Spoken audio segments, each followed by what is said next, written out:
کوئی خاص یقین نہیں رکھتے. اگر انسان کوئی مضر چیز کھا لے، زہر پتہ لگ جائے کسی کو، تو زہر کوئی نہیں کھاتا. کیوں؟ جانتا ہے کہ اگر میں نے زہر کھا لی تو کیا تھا. اسی طرح سے بیمار آدمی، دمے کا مریض باقی چیز ماش چاول وغیرہ نہیں کھاتا. وہ ڈرتا ہے کہ میری رات کیسے گزرے گی، مجھے اس قدر کھانسی آئے گی کہ میرا وقت نہیں گزرے گا. اللہ کوئی بیمار اسے پتا ہو کہ اس چیز سے مجھے نقصان ہوگا، وہ اس چیز کو نہیں کھاتا. کیوں؟ وہ جانتا ہے کہ جب میں نے یہ چیز کھا لی تو یہ اپنا اثر دکھائے گی، اس کا اثر لازمن ہوگا، اس لیے وہ اس سے پرہیز کرتا ہے. اور بھی دنیا کے معاملات ہمیں یہ بتاتے ہیں کہ اگر میں محنت کروں گا میرا کام بن جائے گا، اور اگر میں محنت نہیں کرتا تو پھر اس کے بعد کھاتے کروں گا، میرا گزارا نہیں ہوگا. اسی طرح سے اسلام بھی ہمیں یہ بتاتا ہے کہ اگر تم نے گناہ کیے تو گناہوں کی سزا لازمی ہے، اب ان کا بھی نتیجہ نکلے گا. بعد کا تو دنیا میں ہی مثلا زنا کرو، فساد دنیا میں ہی شروع ہو جاتا ہے.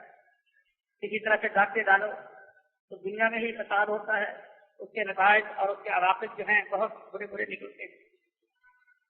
اور کوئی گناہ کرو اگر اس کا اثر دنیا میں ظاہر نہ ہو، اللہ تعالیٰ فرماتے ہیں کہ اس کے بعد جو جہان ہے وہاں اس کا اثر ظاہر ہوگا. یہ تمہیں کبھی نہیں سوچنا چاہیے کہ جو دل میں آئے کرتے چلے جاؤ، کچھ نہیں ہوگا. جیسے ماش کی دال کھانے سے بلغم بڑھے گی، جیسے زہر کھانے سے موت واقع ہو جائے گی، اسی طرح سے گناہ کرنے سے معاملہ جو ہے وہ خراب ہوگا.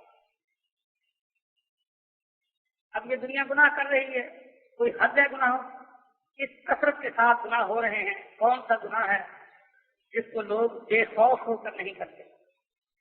لیکن یہ ڈر ہی نہیں کہ اس کا نتیجہ کوئی الٹا نکلے گا.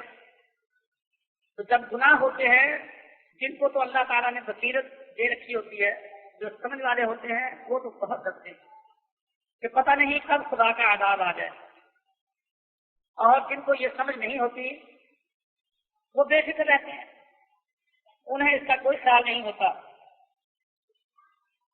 وہ خود گناہ نہ بھی کریں تو بھی بے فکر، اور اگر گناہ کرتے رہیں تو بھی انہیں کوئی ڈر نہیں. ہمیں اس بات کو خوب ذہن نشین کر لینا چاہیے کہ جب ہم کوئی گناہ کرتے ہیں تو اس کا پہلا اثر تو یہ ہے کہ اللہ ناراض ہو جاتا ہے. لوگ پوچھتے ہیں کہ اللہ کس چیز سے راضی ہوتا ہے؟ گناہ کے کاموں سے اللہ ناراض ہوتا ہے، نیکی کرنے سے اللہ خوش ہوتا ہے. اور پھر اگر گناہ کرتا چلا جائے آدمی نہ کرے تو بالکل ایسے ہی ہے جیسے کوئی آدمی جرم کرے، چوری کرے اور کوئی خرابی کرے تو حکومت کی پھر نگاہ میں آ جاتا ہے کہ چلو ایک دفعہ ہوا، دو دفعہ ہوا، یہ تو آدمی مجرم ہے، اس کو تو پکڑنا چاہیے، یہ تو سارے معاشرے کو خراب کر دے. تو جب انسان گناہ کرتا رہتا ہے اور ڈرتا نہیں، توبہ استغفار نہیں کرتا، تو اس کے بعد اللہ تعالیٰ کا غضب جو ہے پھر جوش میں آتا ہے. خدا کی پکڑ جو ہے وہ پھر کبھی اجتماعی صورت میں اور کبھی انفرادی صورت میں. اول تو دنیا میں نہیں تو آخرت تو پھر ہے ہی ہے. اس طرف سے ہمیں کبھی بھی غافل نہیں ہونا چاہیے. اگر ایمان ہے تو ہمیں یہ سوچنا چاہیے کہ یہ حرکت میں نے کیا کی ہے، اس کا اثر تو لازم نکلے گا. اب نہ نکلے، سال بعد نکلے گا، 2 سال بعد نکلے گا، 4 سال بعد نکلے گا. اللہ تعالیٰ کا قانون مکافات، گناہ کی سزا دینا، گناہ پر پکڑنا، یہ تو اٹل ہے. کہتے ہیں کہ ایک آدمی کسی کیس میں پھنس گیا، قتل کا کوئی کیس تھا اور وہ بالکل سچا تھا، اس نے قتل نہیں کیا لیکن اس کو پھانسی کی سزا ہو گئی. لوگوں نے پوچھا کہ اب تو سچ سچ بتا کہ یہ قتل تو نے کیا تھا. وہ کہنے لگا خدا جانتا ہے میں بالکل بے گناہ ہوں.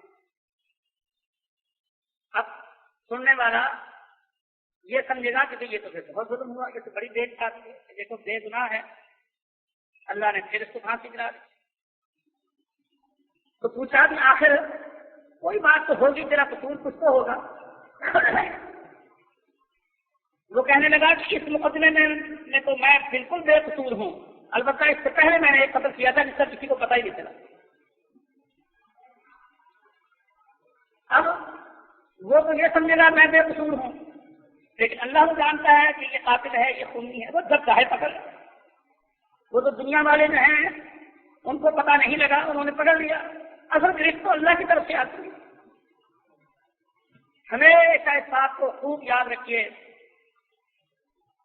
اگر ایمان ہے تو عمل کر کے آدمی کو دیکھتے رہنا چاہیے۔ عمل کو اپنا محاسبہ روزانہ شام کو کر لیں، جب چارپائی پہ بیٹھے سونے سے پہلے۔ بعض دفعہ تو نیند بڑی گہری ہوتی ہے، تھکا ہوا ہوتا ہے، سوچنے کا کوئی موقع نہیں ہوتا، لیکن بسا اوقات آدمی اطمینان سے سوتا ہے تو جیسے اور دھندے اپنے کہ کون سا کام رہ گیا، کس کس کو کیا کیا دیا تھا، کیا کیا لینا تھا، اپنا حساب کتاب جوڑ توڑ سب چیزیں سوچتا ہے۔ ایمان والے کو اس بات پر بھی غور کرنا چاہیے سونے سے پہلے، کیونکہ سونا بھی ایک طرح سے نیند آدھی موت ہے۔ تو آدمی کو ضرور سوچ لینا چاہیے کہ میں نے کیا کیا آج حرکتیں کی، اور اس نظریے سے سوچنا چاہیے کہ جو کچھ میں نے کیا ہے اس کا نتیجہ ضرور نکلے گا، کسی کو پتہ لگا ہو یا نہ لگا ہو۔ اللہ سے تو کوئی چیز پوشیدہ نہیں رہ سکتی، اللہ تو جانتا ہے۔ اگر اب میں نہیں پکڑا گیا تو اس کے بعد ہو سکتا ہے کہ اللہ مجھے کسی اور معاملے میں پکڑ لے۔ تو اس لیے آدمی کو جو ایمان والا ہوتا ہے وہ اپنا حساب خود ہی کرتا رہتا ہے، اور جس کے دل میں ایمان نہیں وہ پھر بے فکر ہے۔ تو اللہ نے اپنے نبی کو یہ قرآن مجید کی جو میں نے آیت پڑھی ہے اس میں یہ سکھایا، رب اما ترینی ما یوعدون رب فلا تجعلنی فی القوم الظالمین۔ اے نبی ہمیشہ دعا کیا کر، کیونکہ دنیا میں گناہ بڑے ہوتے ہیں، انفرادی بھی اور اجتماعی بھی۔ اب ہمارا معاشرہ کس قدر بگڑ گیا ہے، کون سا ایسا گناہ ہے جو بڑی کثرت کے ساتھ ہمارے ملک میں نہ ہو رہا؟ بڑے گناہوں میں شرک آتا ہے۔ اب شرک جو ہے یہ تو کوئی برائی ہے ہی، اب ان کو لوگ شرک کو برا نہیں جانتے، شرک کو سمجھتے نہیں کہ شرک کی چیز کیا ہے۔ پھر اس کے بعد بدعات، دوسرے نمبر پر سب سے بڑا گناہ جو ہے وہ بھی چونکہ شرک ہی ایک قسم ہے، یہ بدعات ہیں۔ پھر اس کے بعد زنا کا معاملہ ہے، قتل کا معاملہ ہے۔ کس کثرت کے ساتھ دنیا میں یہ کام ہو رہے ہیں، لیکن دیکھ لو کوئی ڈر نہیں، کوئی خوف نہیں۔ تو اللہ نے فرمایا تو رب اما ترینی ما یوعدون، اے نبی یہ دعا کیا کر کے یا اللہ اگر میری زندگی عذاب آ جائے، اور آنا تو لازمی ہے، کیونکہ جب اتنی کثرت کے ساتھ گناہ ہوتے ہیں تو خدا کی پکڑ، خدا کی گرفت، اس عذاب کا آنا لازمی ہے۔ رب اما ترینی ما یوعدون رب فلا تجعلنی فی القوم الظالمین، تو اللہ مجھے بتا دے۔ لیکن اب آدمی کبھی کچہریوں کی طرف نکل جائے، کبھی بازار کی طرف نکل جائے، تو جو منظر وہ دیکھتا ہے اگر اس میں ایمان ہوگا تو اس کو بہت خوف آئے گا کہ دنیا کس قدر غافل ہے، کس قدر دیوانی ہے، اندھی ہو کر لگی ہوئی ہے، اور کوئی ڈر نہیں، اور خدا زندہ دیکھنے والا وہ سب گناہوں کو دیکھ رہا ہے، لوگوں کو ڈر ہی نہیں لگتا۔ آخر عذاب آئے گا تو پھر جو ایمان والا ہوگا وہ ضرور خوف محسوس کرے گا۔ تو اللہ نے اپنے نبی کو یہ بات بتائی کہ اے نبی یہ دعا کیا کر کے یا اللہ اگر میرے دیکھتے دیکھتے میری زندگی عذاب آ جائے تو یا اللہ مجھے ان ظالموں میں سے نہ کرنا، میں دل سے ان کے ساتھ نہیں۔ اور اس سے یہ بات یہ خوب سمجھ لیں کہ جب گناہ عام ہو رہے ہوں دنیا میں تو آدمی کو کوشش یہ کرنی چاہیے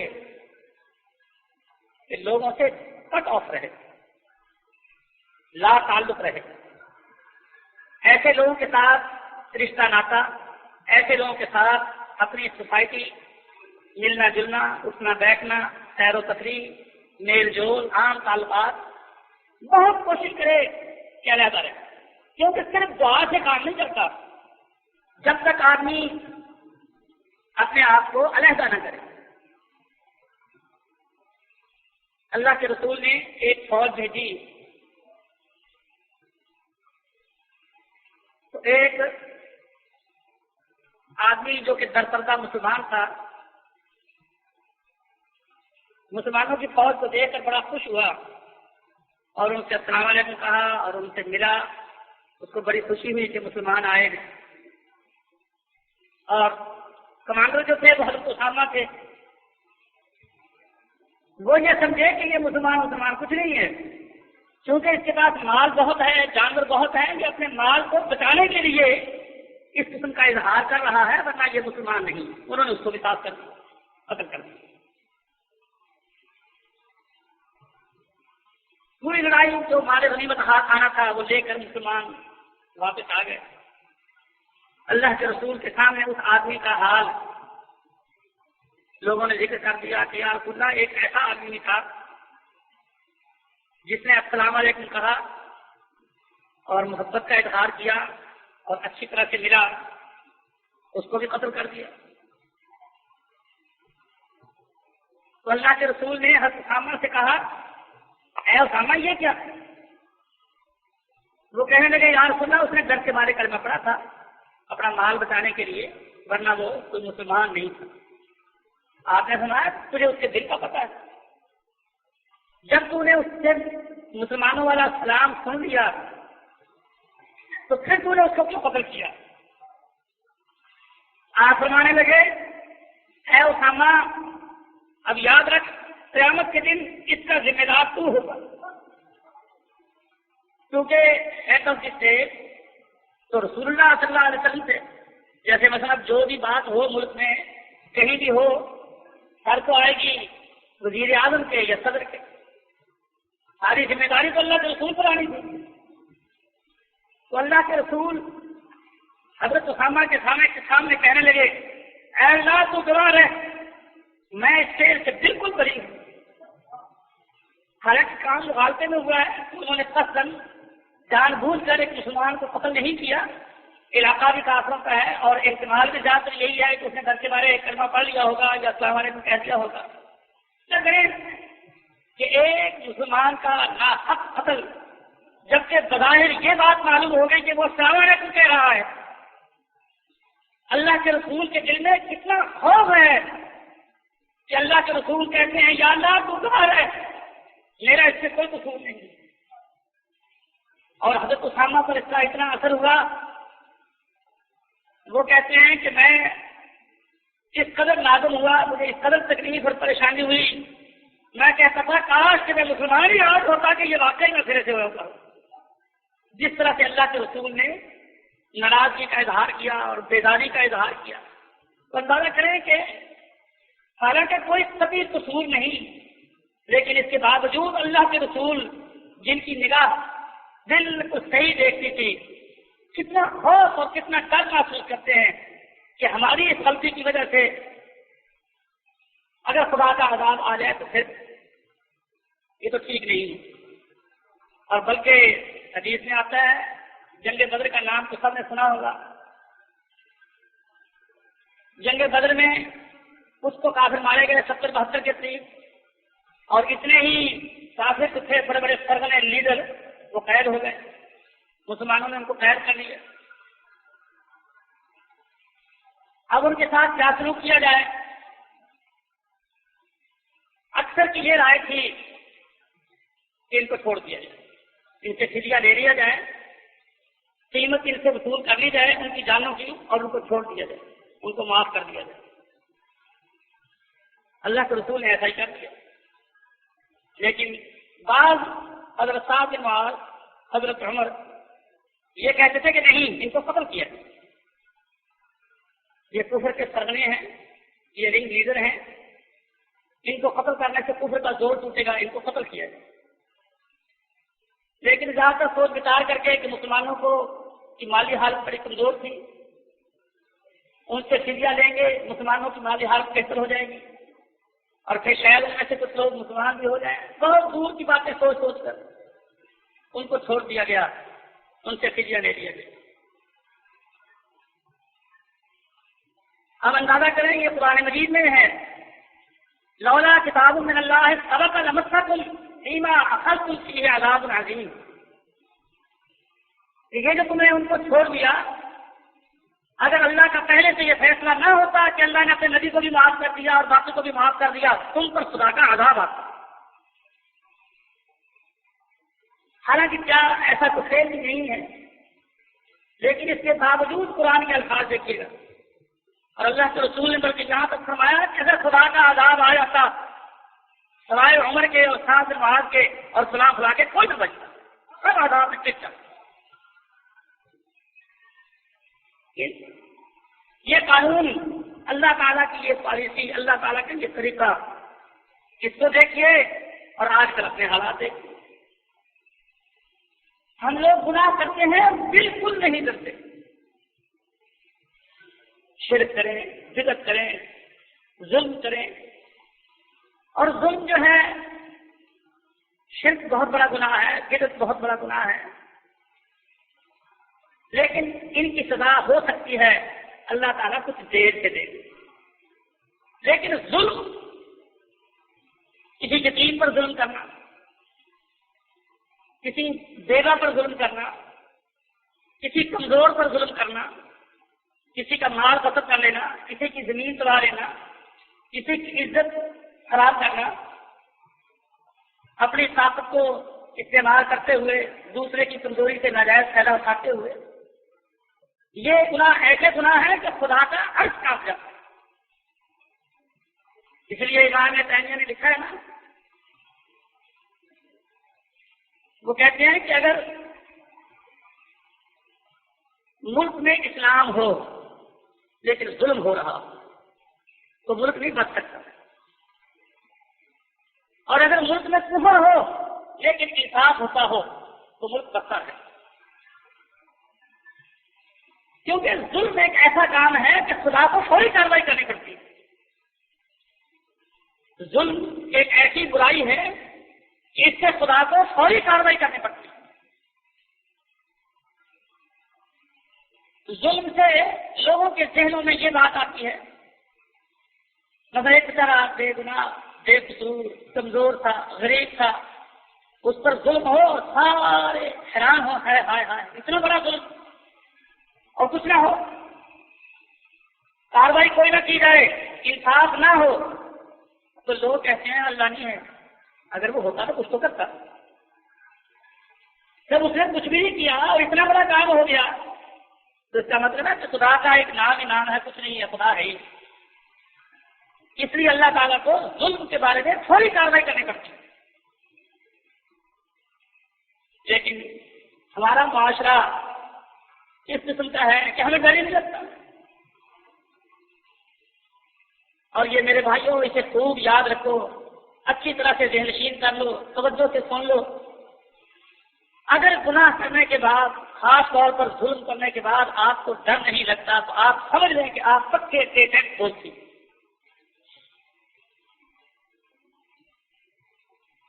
آپ نے ظلم کیا اور آپ کو ڈر نہیں لگتا تو سمجھ لیں کہ آپ کی حص ختم ہے، ایمانی حص آپ کی ختم ہے، آپ کا ایمان مردہ ہے اور آپ کی خیر نہیں۔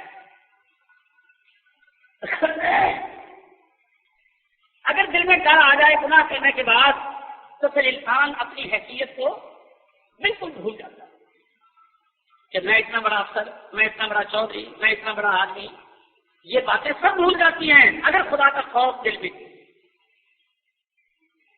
حضرت عمر باہر تو وفد وغیرہ آیا ہوا تھا تو ان سے تو باتیں کر رہے تھے، ایک آدمی نے آ کر کوئی دخل محفوظات لا کر تو الٹی سیدھی بات کر دی، درمیان میں بات چھیڑ دی، حضرت عمر کو غصہ آ گیا، انہوں نے اس سے ایک لگا دی،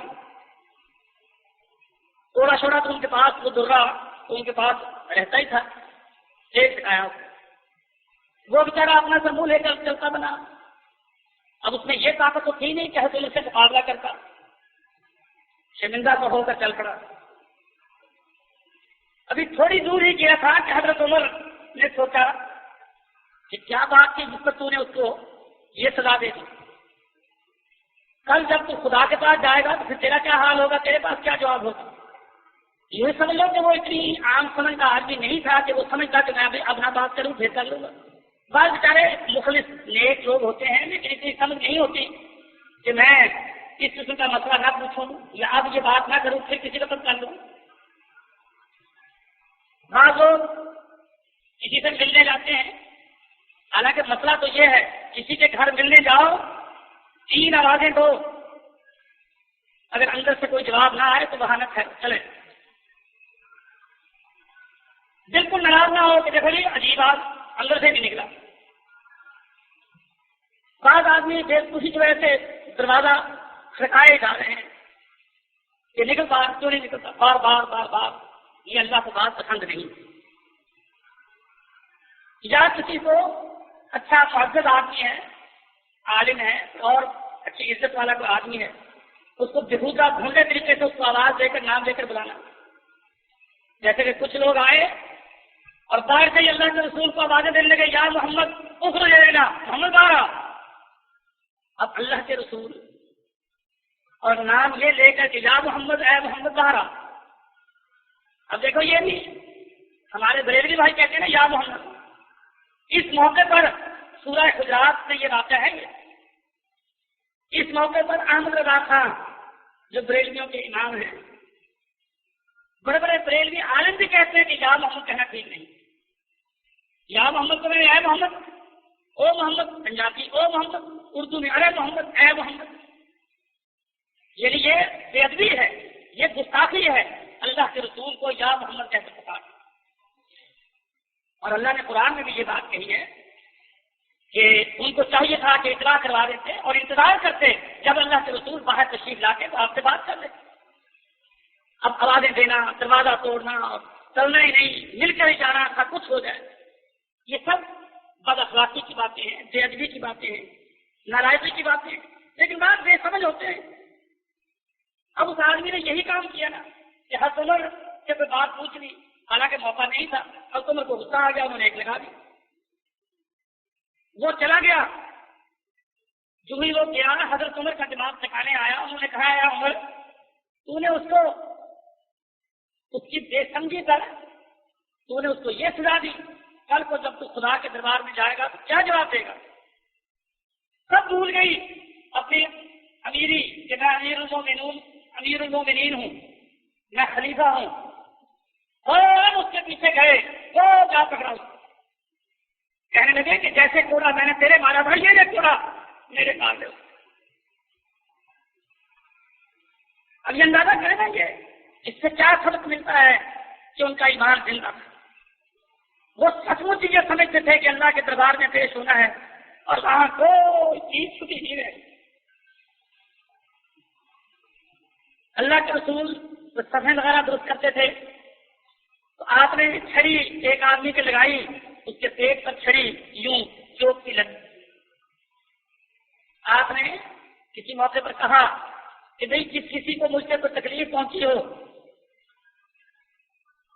یا مجھے معاف کر دے یا مجھ سے بدلا لے.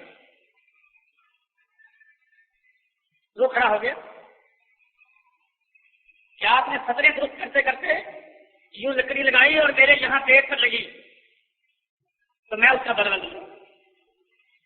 اب دیکھیں اللہ کے رسول اور پھر حاکم وقت، ایڈمنسٹریٹر، کمانڈر، ٹریننگ دینے والے سارے عہدے موجود ہیں. آپ نے یہ نہیں کہا کہ نہیں بغمت چپ رہو. آپ نے فوراً کہا ہاں تجھے حق ہے تو بدلا لے. تو وہ کہنے لگا کہ آپ نے جب میرے چھڑی لگائی تھی میرا پیٹ ننگا تھا، اب میں کیسے چھڑی لگاؤں؟ آپ کا پیٹ آپ کا کپڑا ہے. آپ نے کپڑا اٹھا دیا کہ جیسے تو ننگا تھا میں بھی ننگا کر دیتا ہوں، اسی طرح سے تو میرے چھڑی مار. کیونکہ وہ مسلمان تھا، اس کو آپ کی عقیدت تھی اور وہ جانتا تھا کہ یہ آپ نے کوئی کام قصد نہیں کیا، یہ تو اتفاقاً ایسی بات ہوئی ہے. اگر آپ سے چمٹ گیا اور جہاں اس کے چھڑی لگی تھی وہیں آپ نے اس نے دوسرا لے لیا، چومنے لگے کہ یا رسول اللہ میں آپ سے انتقام لیتا ہوں، آپ نے تو برائی کی ہے، کوئی گناہ کا کام کیا.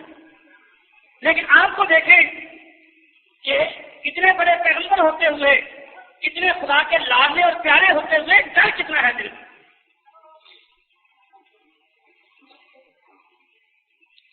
اور ہمارے ہاں اب یہ دیکھ لو، اللہ میرا رحم کرے،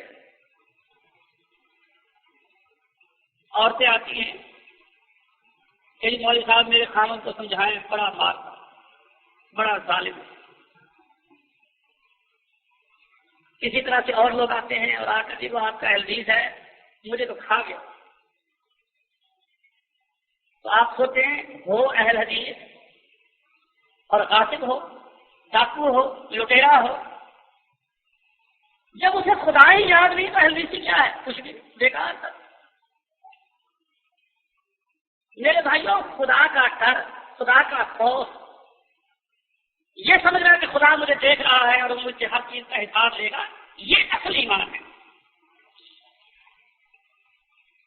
اور خدا کی طرف سے غافل ہو جانا، آنکھیں بند کر لینا، اور خصوصاً کاروباری لوگوں کو تو، جن کو لوگوں سے ڈیلنگ کرنی پڑتی ہے، ان کو تو بہت زیادہ خیال رکھنا چاہیے، بہت زیادہ خیال رکھنا چاہیے، کیونکہ اللہ جب حساب لے گا وہاں قبضے تو ہمارے کچھ نہیں ہوگا۔ آپ نے کسی کے کسی بہانے سے پیسے مانگ لیے دنیا میں، تو آپ اس کو پیسے دے کر راضی کر سکتے ہیں، یہ لے بھائی تیرا اتنا حساب بنتا تھا، لے لے۔ لیکن وہاں جا کر پیسہ تو آپ کے پاس تو ہوگا نہیں، وہاں تو آپ کو اپنی نمازیں دینی پڑیں گی، وہاں تو آپ کو اپنے روزے جو ہیں وہ برباد کرنے پڑیں گے، وہاں آپ کو اپنا حج، اپنی زکات، اپنے اور بڑے بڑے نیکی کے کام جو ہیں وہ برباد کرنے پڑیں گے۔ اور حدیث میں آتا ہے کہ آپ نے ایک دن پوچھا، کیا میرے صحابہ تمہیں پتا ہے مفلس کسے کہتے ہیں؟ مفلس چنانچہ اللہ تعالیٰ نیکیاں دے گا۔ اب آپ اندازہ کر لیں، آپ کے پیسے جو میں نے نہیں دیے اور میری نماز، یہ نماز آپ کو ملے گی۔ آپ نے کسی کا 100 روپیہ رگڑ دیا، کسی کا 200 روپیہ رگڑ دیا، اب چلے گئے، آگے پہنچ گئے، وہاں کون سا سکہ چلے گا، کون سی چیز چلے گی؟ نیکی۔ پیسے دے، پیسے زیادہ ہے نہیں، اچھا نماز دے، اللہ اسے کہے گا بدلہ تیرا پورا ہو گیا، وہ کہے گا یا اللہ پورا ہو گیا۔ فرمایا بعض بد قسمت ایسے ہوں گے بڑے بڑے لوگ کہ ان کی ساری نمازیں ختم، سب روزے ختم، سب نیکیاں ختم، لیکن مظلوم جن پر اس نے ظلم کیا ہوگا ابھی باقی ہوں۔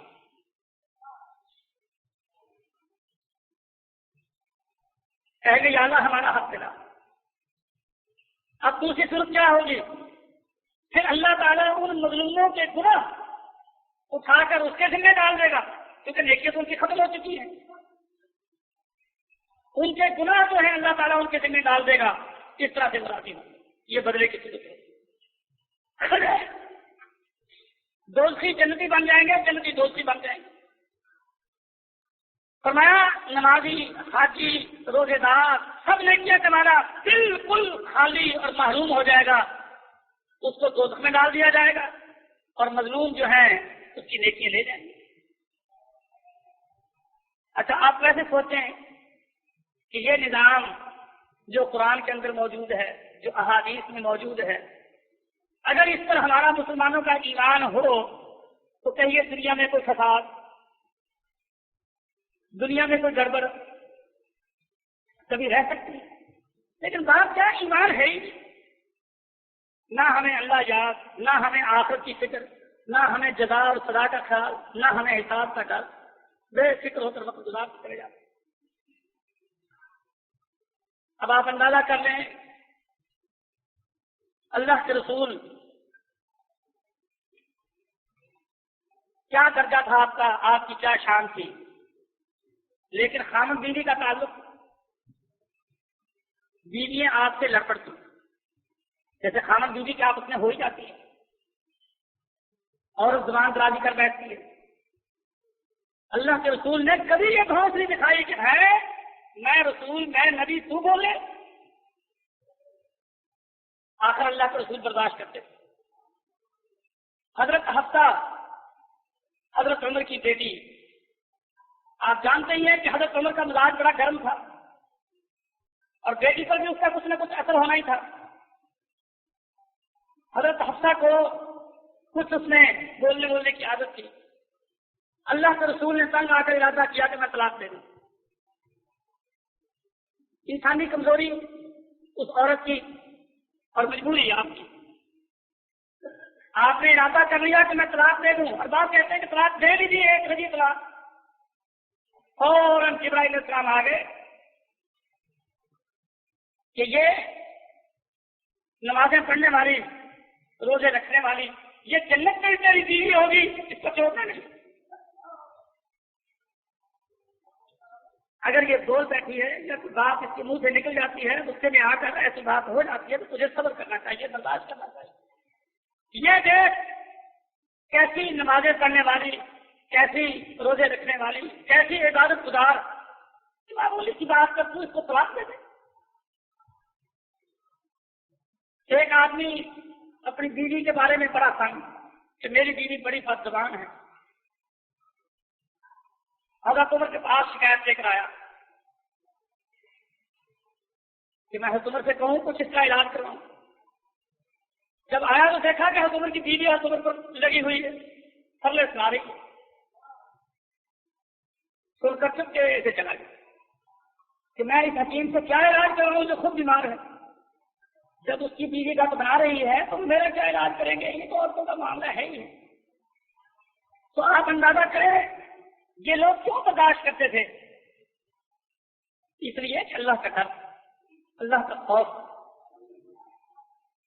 تو یہ بات جو ہے یہ بڑی ضروری اور یہی سکھائی گئی جو میں نے آیت آپ کے سامنے پڑھی ہے. اور رب اما ترینی ما یوعدون رب فلا تجعلنی فی القوم الظالمین.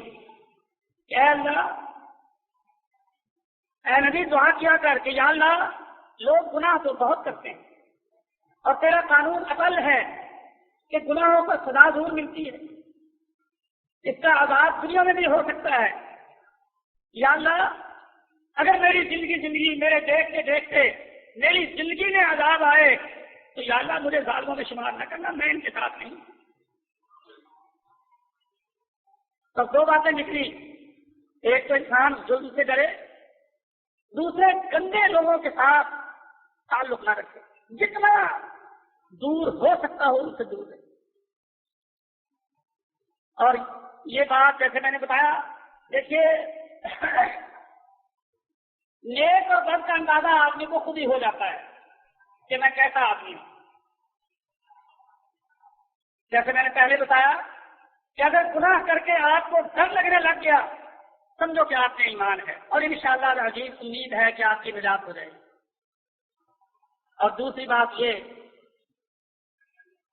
کہ جب آپ کو یہ معلوم ہو جائے کہ یہ آدمی اچھا نہیں، اس کا کردار اچھا نہیں، یہ نیک نہیں، یہ پارٹی اللہ کی نہیں بلکہ شیطانی پارٹی ہے، اس سے دور رہنا. اگر آپ کے دل میں اس سے نفرت ہے، آپ اس سے دوری چاہتے ہیں، تو سمجھے کہ آپ کے اندر ایمان ہے. اور اگر یہ بات نہیں، بلکہ ہمارے ہاں تو ہوتا ہی ہے، رشتے کی تلاش ہوتی ہے، وہاں پتہ چلتا ہے آدمی کے ایمان کا. جب کوئی رشتہ تلاش کرتے ہیں تو اس وقت دیکھتے ہیں. ویسے تو جی دعا کرو جی مولوی صاحب اللہ ہمیں معاف کر دے، اللہ ہمیں جنتوں میں لے جائے. کچھ دیر کے بعد لڑکی جوان ہو گئی،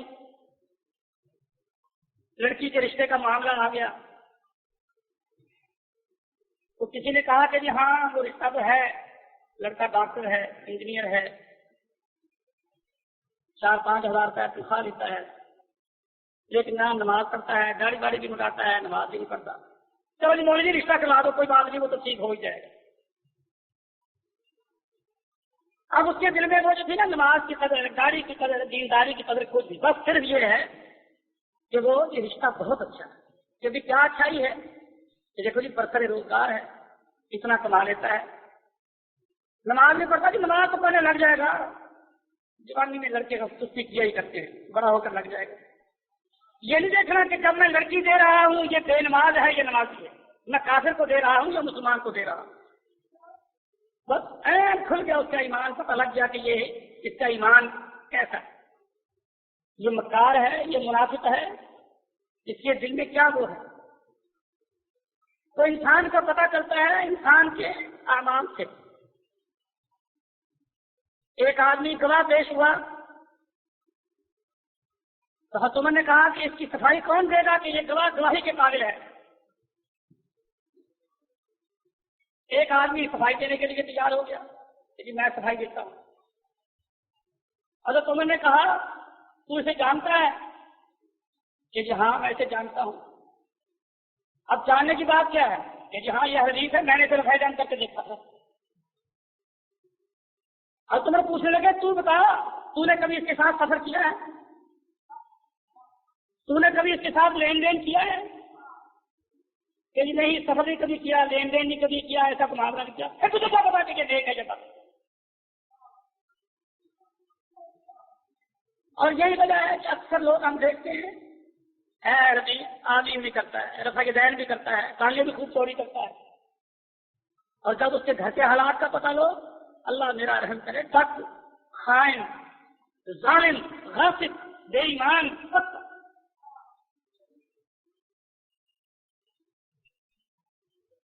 میرے بھائیوں یہ تو لوگوں میں جاہلوں میں مشہور ہے کہ بس کسی نے زندگی میں ایک بھی نماز پڑھ لی ہو جنتی. اصل میں ہمارے ذہنوں میں حساب کا تصور ہی نہیں ہے, حساب کا ڈر ہی نہیں ہے کہ اللہ حساب لے گا اور مجھے اپنا حساب درست رکھنا چاہیے, مجھے گناہ سے کرنا چاہیے. میں نے آپ کو بتایا تھا حضرت عبداللہ بن مسعود نے کہا کہ جس سے کبھی گناہ ہو جائے وہ گناہوں کو یوں سمجھتا ہے جیسے ایک چٹان جو آگے کو بڑی ہوئی ہو اور اس کے گرنے کا ہر وقت احتمال ہو. میں اس کے نیچے بیٹھا ہوں, پتہ نہیں کب گروں.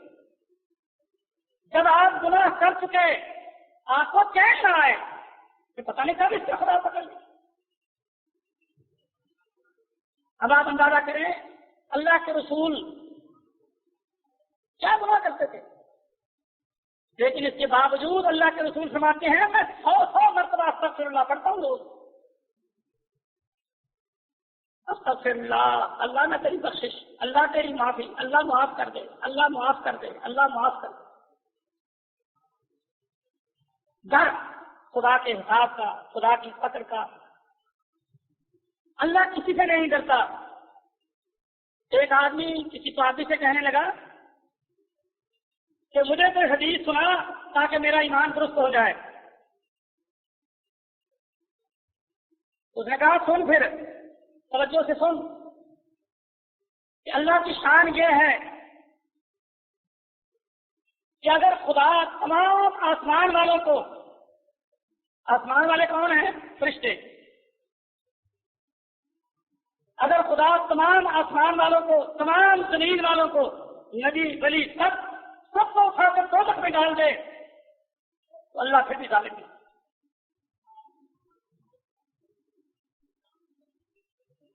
وہ آدمی حیران رہ گیا, ہکا بکا رہ گیا ہے کہ نبیوں کو بھی دوزخ میں ڈال دے, فرشتوں کو بھی دوزخ میں ڈال دے. اس نے کسی اور سے پوچھا کہ مجھے کوئی حدیث سنا تاکہ میرا ایمان درست ہو. اس نے بھی یہی سنائی, لیکن یہ نہ کہا کہ میں نے یہ بات اللہ کے رسول سے سنی ہے. ایک دو جنہوں نے یہ بات بیان کی انہوں نے بات تو بیان کر دی, لیکن یہ نہ کہا کہ یہ بات اللہ کے رسول نے کہی. وہ پوچھتا رہا ایک سے, دو سے, تین سے. پھر کسی اور صحابی سے پوچھا, اس نے کہا میں تجھے وہ بات سناتا ہوں جو میں نے اپنے کانوں سے اللہ کے رسول سے سنی کہ اگر خدا تمام آسمان والوں کو, تمام زمین والوں کو دوزخ میں ڈال دے تو وہ پھر بھی ظالم ہے.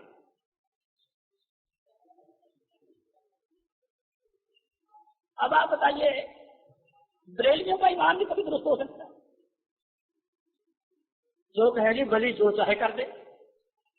نبی کا تو ویسے ہی اللہ عاشق ہے, نبی معشوق اللہ عاشق, کیوں نہیں کر سکتا, دم نہیں مار سکتا. یہ خدا کی قدرت, اس کی طاقت, وہ ڈرتا نہیں ہے.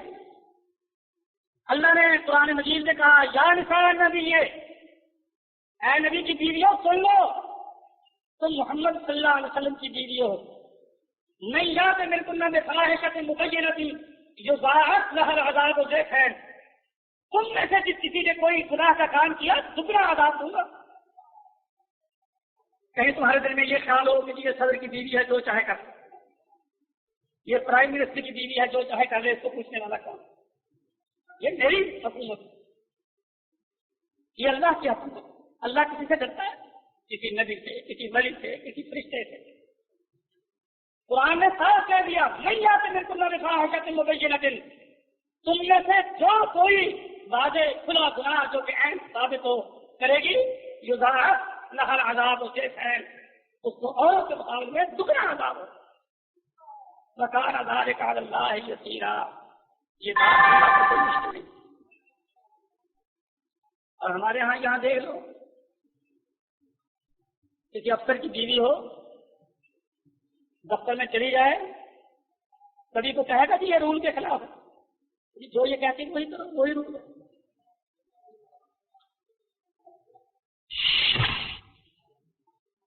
اور ادھر دیکھ لو، حضرت علی سے حضرت فاطمہ نے کچھ مانگا، یا حضرت علی نے ہی اپنے کیشیئر سے کہا، انہوں نے کہا کہ تو جو ادھار لے رہا ہے بیت المال سے، تجھے پتا ہے کہ تو کل تک زندہ رہے گا، میں تجھے بیت المال سے کیسے ادھار لے سکتا ہوں؟ میرے بھائیوں، یہ چیزیں اس سے کہانیاں تو بن کر رہ گئی ہیں، عملاً یہ باتیں ختم ہو چکی ہیں۔ اس کی وجہ کیا کہ ایمان گیا، اور ایمان جو ہے زندہ ہو تو ایمان ہے، اگر مر جائے تو ایمان نہیں۔ اگر احساس ختم ہو جائے تو اسے ایمان نہیں کہتے۔ ایک کہنا جو آمن تو باللہ ہے، اب دیکھو نا یہ ہمارے بچوں کو جو بتایا جاتا ہے، اور مولوی جو کہتے ہیں آمن تو باللہ ہے وملائکتہ، میرا بھی اللہ پر ایمان ہے۔ اب اللہ پر کیا ایمان کہ ہے؟ یہ دنیا میں کون نہیں مانتا کہ اللہ ہے؟ اللہ پر ایمان کہ یہ معنی ہرگز نہیں ہے کہ اللہ ہے، یہ تو ہندو بھی مانتا ہے کہ اللہ ہے، کافر بھی مانتا ہے کہ اللہ ہے۔ اللہ پر ایمان کے معنی یہ ہے کہ وہ حی ہے، وہ قیوم ہے، وہ حساب لے گا، وہ پوچھے گا، وہ دیکھتا ہے۔ کوئی کام اس کی منشا کے خلاف، اس کی مرضی کے خلاف کرنا اس کو غضب میں لانے والی بات ہے۔ گناہوں سے خدا ناراض ہوتا ہے، نیکی کی یہ ایمان کے معنی ہے۔ ایمان کے معنی مطلب یہ کرنا کہ یہ ہے۔ اب دیکھو نا، کسی سے پوچھ لو کہ تیرا نبی پر ایمان ہے کہ جی ہاں، توبہ توبہ، اب کیا ایمان ہے؟ اب کیا میں نے ایمان کیا کہ ہے محمد صلی اللہ علیہ وسلم اللہ کے رسول تھے؟ میرے بھائیوں، اس کہنے سے ایمان نہیں ہوتا۔ محمد رسول اللہ کہنے سے کہ محمد صلی اللہ علیہ وسلم جو آئے تھے وہ اللہ کے رسول تھے، یہ مان لینے سے یہ ایمان نہیں ہے۔ ایمان کیا ہے کہ آپ یہ سمجھیں کہ محمد صلی اللہ علیہ وسلم اللہ کے رسول تھے جو مجھے پیغام دے کر گئے۔ اگر میں ان کا پیغام مان لوں تو میں نے اسے مان لیا، اگر میں نے اس کا پیغام نہیں مانا تو میں نے کوئی نہیں مانا۔ اپنے دل سے پوچھ کر دیکھیے، اللہ کے رسول کیوں آئے تھے؟ ابو جہل کو سمجھانے کے لیے آئے تھے، تجھے سمجھانے کے لیے نہیں آئے تھے؟ اپنے دلوں سے پوچھ لیجیے گا۔ اب جو آدمی داڑھی مڈاتا ہے، جو آدمی نماز نہیں پڑھتا، ظلم کرتا ہے، وہ کہے جی محمد رسول اللہ، ہم اس سے پوچھیں اس کے کیا معنی ہیں کہ جی محمد صلی اللہ علیہ وسلم اللہ کے رسول تھے؟ ارے تھے کہ ہیں؟ اب دیکھو نا، جاہلوں میں یہ کہ جی وہ اب بھی زندہ ہے، حالانکہ یہ میرے بالکل غلط ہے۔ وہ پہلے بھی رسول تھے، اب بھی رسول ہیں، زندہ نہیں ہے۔ محمد صلی اللہ علیہ وسلم، محمد رسول اللہ کیا معنی کہ محمد صلی اللہ علیہ وسلم اللہ کے رسول ہیں، پہلے بھی رسول تھے، اب بھی رسول ہیں۔ اور اگر کوئی یہ سمجھے کہ جی وہ پہلے تو رسول تھے ابو جہل کی طرف، حضرت عمر کی طرف میری طرف تو نہیں آئے. اگر آپ یہ سمجھیں کہ محمد صلی اللہ علیہ وسلم میری طرف آئے ہیں اور یہ پیغام مجھے دے کر گئے ہیں اور ان پیغاموں کو ماننا میرا فرض ہے, تو محمد رسول اللہ آپ کا ٹھیک ہے, یہ کلمہ آپ کا سچا ہے. اور اگر آپ فارغ البال فارغ اور محمد رسول اللہ پڑھ لیں, ان کی باتوں پر عمل کرنا, ان کے پیغام ان کو سننا, اس کے مطابق زندگی کو ڈھالنا, زندگی کو بنانا یہ نہیں, تو محمد رسول اللہ جھوٹا ہے.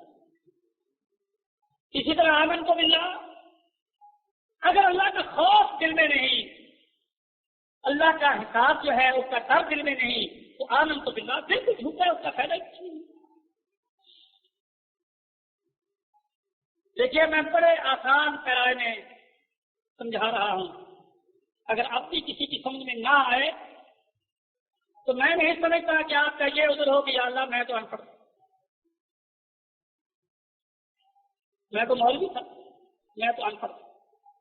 اسی لیے میرے بھائیوں, کوئی ان پڑھ ہو کوئی پڑھا ہوا ہو, خدا کے پاس جا کر بچ نہیں سکتا. کیوں؟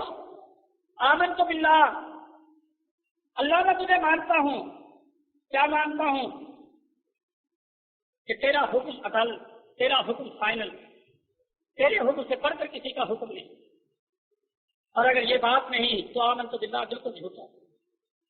میں محمد رسول اللہ اس پر ایمان رکھتا ہوں. اگر محمد صلی اللہ علیہ وسلم کی ایک ایک بات پر وہ عمل کرتا ہے, بس لگتا جہاں تک اس سے ہو سکے, تو محمد رسول اللہ سچا, ورنہ محمد رسول اللہ جھوٹا.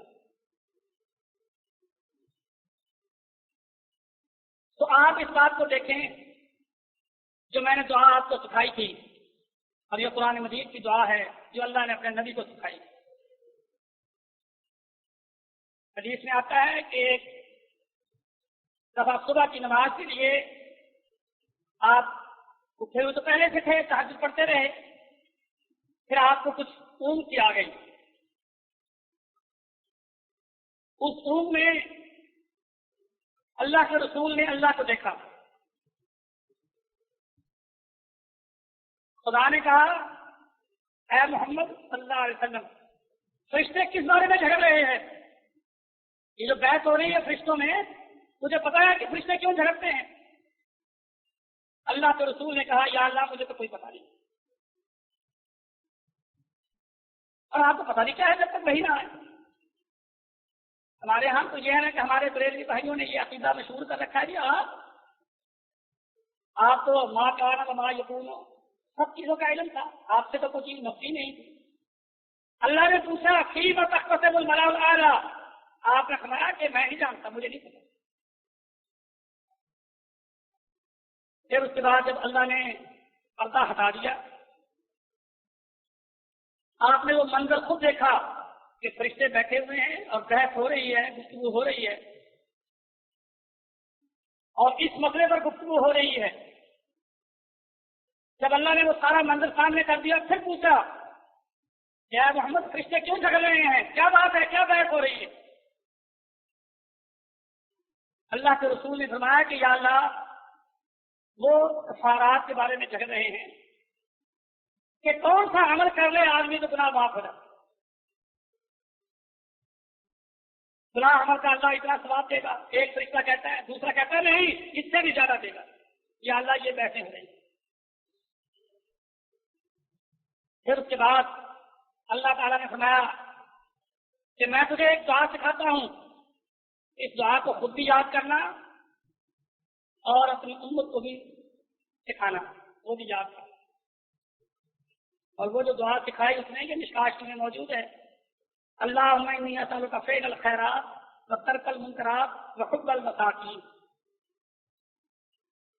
یا اللہ میں تجھ سے مانگتا ہوں, سوال کرتا ہوں کہ مجھ سے نیکی کرائے,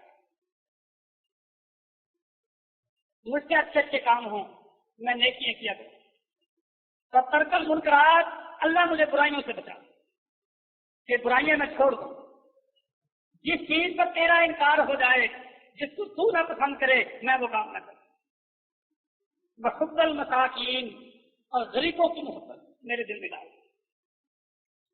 اور آپ نے دیکھا نہیں، ہم میں سے جو ذرا دفتروں میں دیکھتے ہیں کلرک کیا ہوتا ہے، بلا کیا حیثیت ہے کلرک کی، اگر کبھی چپراسی کرسی پر بیٹھ جائے، ہائے ہائے ہائے ہائے، کلرک اچھا ہے، خبر نہیں ہے پھر ہماری کرسی پر بیٹھ، اس کو سمجھتے ہیں کہ جیسے پیدائشی فرق ہے لوگنے والے سے۔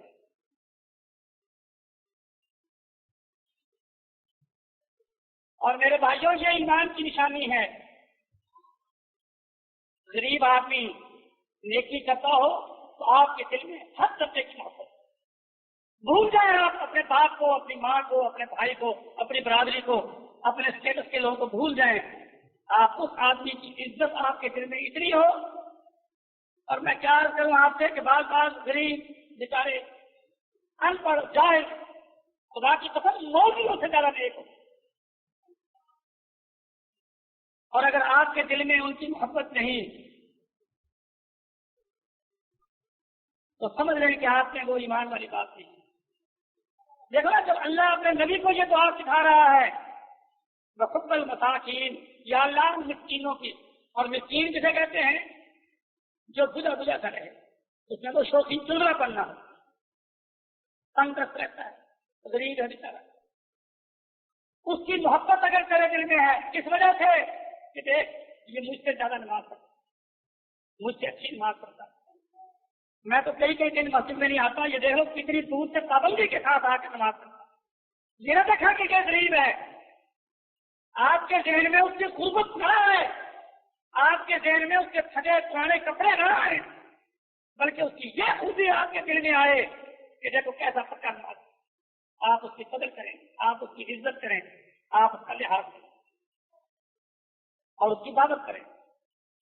اور حدیث میں آتا ہے، سن لو، فرمایا جس دعوت میں کسی غریب کو نہ بلایا جائے اس دعوت میں نہ جایا جائے۔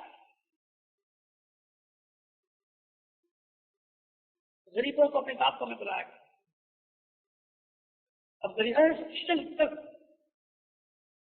غریبوں کو اپنے دعوتوں میں بلایا کر اللہ خوش ہوتا ہے، اللہ راضی ہوتا ہے۔ اور ہم نے تو بالکل فرق ایسا بگاڑ رکھا ہے، ایسا فرق پیدا کر رکھا ہے کہ حد ہی ہو گئی۔ وہ شیخ صاحب لکھتے ہیں نا،